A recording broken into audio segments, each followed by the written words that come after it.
Hi friends, അപ്പോൾ ഇന്ന് മാളു സ്കൂളിട്ട് വരുമ്പോഴേക്കും മാളുവിന് ഞാനൊരു സർപ്രൈസ് നൽകിയിരുന്നു കേട്ടോ. കാരണം എന്നും അവൾ സ്കൂളിട്ട് വന്നാലും ആദ്യം പോയി നോക്കുക അതിനെയാണ്. അതായത് ചക്കപ്പഴം കേട്ടോ. അവിടെ ആകെ ഒരു ചെറിയ മരത്തുമ്പോൾ 3 ഉണ്ടായിട്ടുള്ളൂ. അപ്പോൾ ആ 3 പഴുത്തോ എന്നുള്ളത് നോക്കൂട്ടോ. അപ്പോൾ ഇന്നത് ഏകദേശം ഒന്ന് പഴുക്കാനായിരുന്നു. അപ്പോൾ അവൾ അത് 2 പറിച്ച് അരിയിൽ വെച്ചിട്ടോ, അത് പഴുക്കാൻ വേണ്ടിയിട്ട്.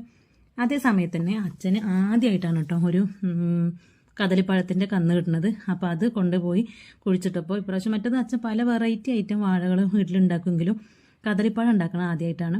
അപ്പോൾ അത് നന്നായിട്ട് നന്നായിട്ട് മൂത്ത്. അപ്പോൾ അതിൻ്റെ കൊല വെട്ടി ഞങ്ങൾ പഴുക്കാൻ വേണ്ടി വെച്ചു. അതിൻ്റെ കൂടെ തന്നെ അച്ഛൻ അതിന് മറ്റേ എണ്ണിപ്പിണ്ടി നമുക്ക് എടുത്തു തരും ചെയ്തു. ഒരു 3-4 ദിവസം കഴിഞ്ഞപ്പോഴേക്കും നന്നായിട്ട് പഴുത്തിട്ടോ. മറ്റേ ചക്കപ്പഴം അത് നന്നായിട്ട് ഇങ്ങനെ കണ്ടോ, അതിങ്ങനെ തൊടുമ്പോൾ തന്നെ നല്ല സോഫ്റ്റായിട്ട് ഇങ്ങനെ നന്നായിട്ട് പഴുത്തുന്നു. അതുപോലെ തന്നെ പഴം നന്നായിട്ട് പഴുത്തുന്നു. പക്ഷേ ഈ പഴത്തിൻ്റെ പ്രത്യേകത എന്ന് പറഞ്ഞാൽ പഴുക്കുമ്പോൾ തന്നെ അത് അതിൻ്റെ ആ നെറ്റിയിൽ നിന്ന് ഇങ്ങനെ ഊരി ചാടുകയാണ് കേട്ടോ. അപ്പോൾ കുറച്ച് ചാടാത്തത് ഇത് അതിൻ്റെ കൂടെ തന്നെ ഉണ്ട്. ഇതിന്ന് ചാടിയതൊക്കെ ഞങ്ങളൊരു പാത്രത്തിലാക്കി വെച്ചോട്ടോ.